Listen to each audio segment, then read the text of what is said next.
Hi, my name is John Green. You're watching Crash Course World History, and today we're going to talk about India, which is hard because A, I only have 10 minutes. Mr.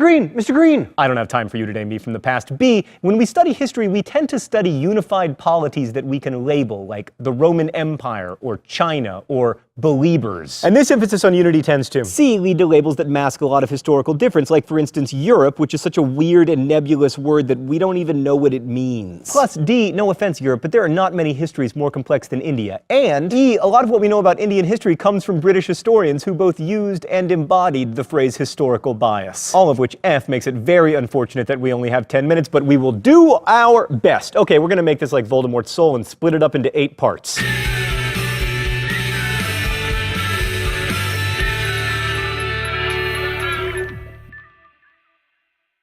Part 1, the Vedas. So as you no doubt remember, the Indus River Valley was one of the earliest cradles of civilization. But that original civilization basically disappeared sometime after 1750 BCE. Then there was a long period of Aryan migration, and by Aryans we do not mean like prehistoric Nazis. We mean people from the Caucasus who migrated down to the can you, Stan, can you just spell it for me? Thank you. We know about these Aryans primarily because they left behind religious texts, the earliest of which is called the Vedas. The Vedas are also the earliest texts of what will come to be known as Hinduism, although it wasn't known as Hinduism then, and they're responsible for tons of stuff, but we only have 10 minutes, so let's just cut to part 2, the caste system. The caste system is one of India's most enduring and fascinating institutions. Let us read from one of the Vedas about Purusha, the universe-pervading spirit. When they divided Purusha, in how many different portions did they arrange him? What became of his mouth? What of his 2 arms? What were his 2 thighs and his 2 feet called? His mouth became the Brahmin, his 2 arms were made into the Kshatriya, his 2 thighs the Vaisyas, from his 2 feet the Shudra was born. So this section gives a divine explanation for the caste system. Brahmins, who as Purusha's mouth speak to the gods, were at the top. Kshatriyas from Purusha's arm became the warriors, as you no doubt know if you've ever attended my gun show. Vaisyas, the merchants and artisans who provide money for the priests and the warriors, came from Purusha's thighs. Because everybody knows the thighs are the moneymakers, and the Shudras are at the bottom. They're the feet, the laborers and the farmers who are the foundation of the social order. Also, the rest of us stand on them. The caste system becomes much more complicated than this, but that basic division into 4 classes remains throughout much of Indian history. In spite of the efforts of many reformers we'll be meeting in future episodes of Crash Course, the caste system is the foundation for another big concept in Hinduism, Part 3, Dharma. Dharma is basically one's role in life and society, and it is defined primarily by birth and by caste. The whole idea is explained nicely in this passage from the Bhagavad Gita, where Krishna is talking to the warrior Arjuna. Having regard to your own duty also, you ought not to falter, for there is nothing better for a Kshatriya than a righteous battle. The Bhagavad Gita is a section of a much larger epic poem called the Mahabharata, which basically tells the complicated and long story of a war between 2 kingdoms. And we can really see how important Dharma is in this passage, because Krishna is basically telling Arjuna that because he is a warrior, a Kshatriya,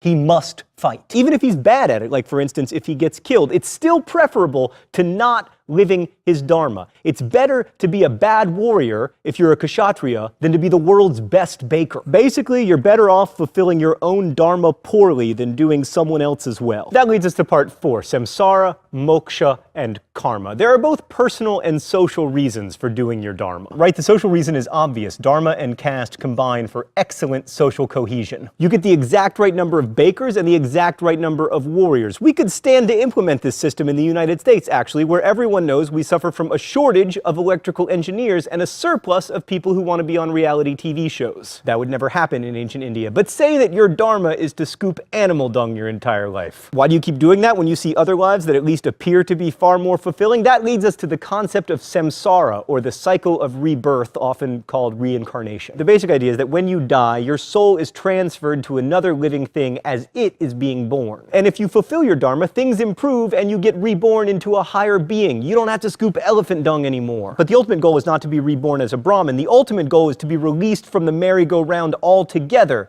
And that release is called moksha. The law that holds all this together is karma, which is summarized really nicely in the Aranyaka Upanishad. The doer of good becomes good.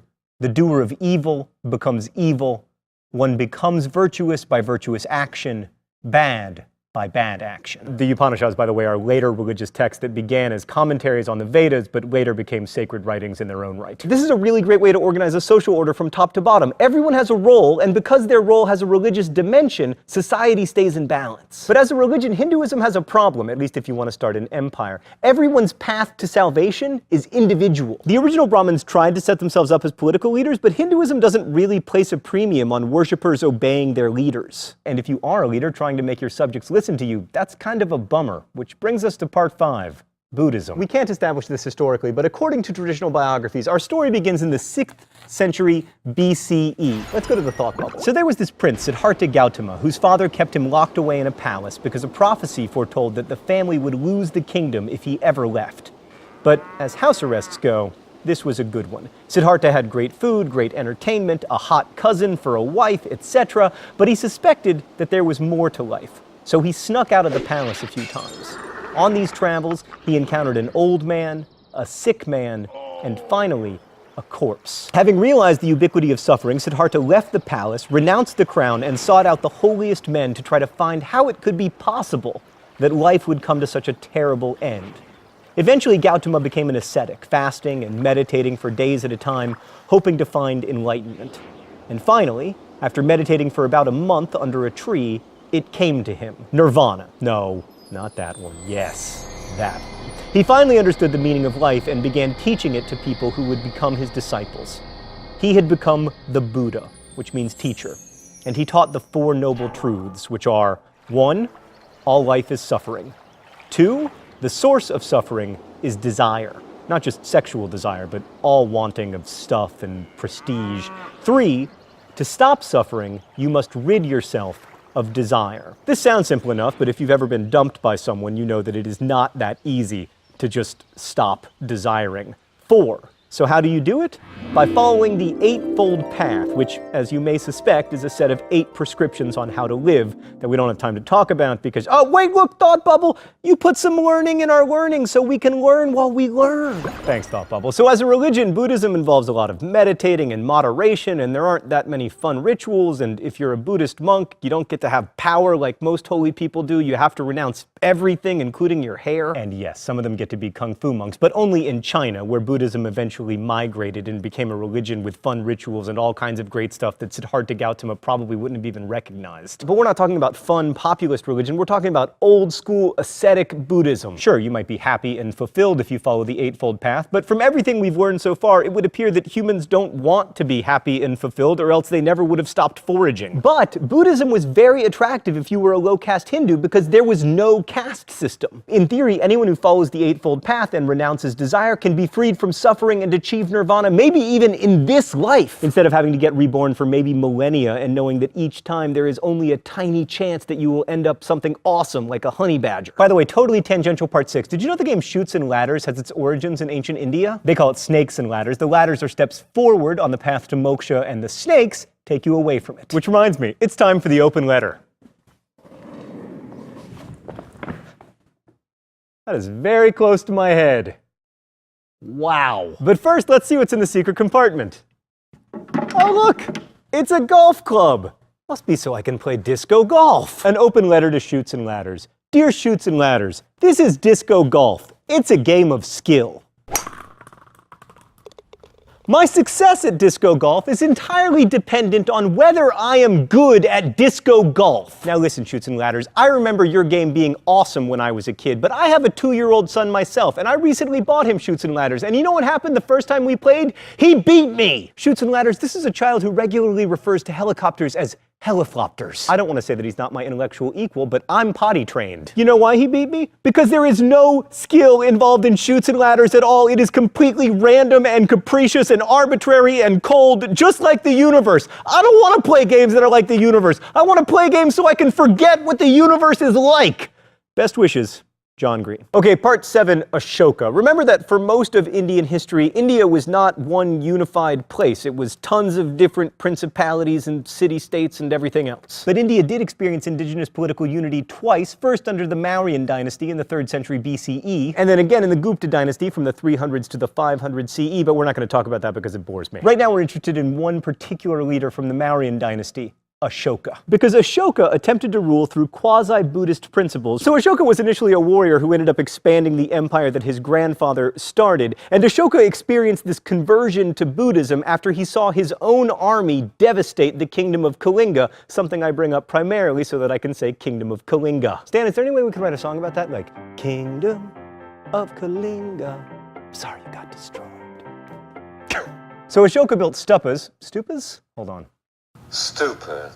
Could he have said that any more pretentiously? Stupas. So Ashoka built stupas, these mound-like monuments to the Buddha, all over his kingdom to show his devotion. And he also put up pillars all throughout his empire that proclaimed his benevolent rule and said he was going to rule through something he called Dhamma, which, according to one of the pillars, went like this: proper behavior towards servants and employees, respect for mother and father, generosity to friends, companions, relations, Brahmins, and ascetics, and not killing living beings. So those are not individualistic goals like we see in Hinduism. They're relational goals like we're going to see next week when we study Confucianism. And that's one of the reasons why Ashoka's empire wasn't actually very Buddhist, because ultimately, Buddhism isn't that concerned with the order of the world. Buddhism argues that the fulfillment of the self will lead to the order of the world. In the end, Ashoka's empire didn't outlast him by much, and soon enough, Buddhism declined in India almost to the point of extinction. Part 8, the big finish. So as anyone who's ever practiced yoga knows, Hinduism is the most flexible of all the world religions, which is part of the reason it's often described as polytheistic. The belief that gods can take many forms makes it easy for Hinduism to assimilate other religious traditions, which is exactly what happened with Buddhism. In time, the Buddha came to be worshipped as another incarnation of one of the Hindu gods and not as a mortal teacher. So in the end, Hinduism, rather than purging the Buddha, enveloped him. So all this means that while Hinduism has a tremendous amount of variety and flexibility, its core tenets of samsara, karma, and the caste system have provided a remarkable amount of cultural and social unity to the Indian subcontinent for millennia. Fortunately for the Buddha, his teachings migrated east to China. We're going to make that same journey next week. I'll see you then. Crash Course is produced and directed by Stan Muller. Our script supervisor is Danica Johnson. The show is written by my high school history teacher Raoul Meyer and myself, and our graphics team is Thought Bubble. Last week's phrase of the week was right here in River City. If you want to guess at this week's phrase of the week or suggest future ones, you can do so in comments. Also in comments, please leave your questions and our team will endeavor to answer them. Thanks for watching Crash Course, and as we say in my hometown, don't forget to be awesome.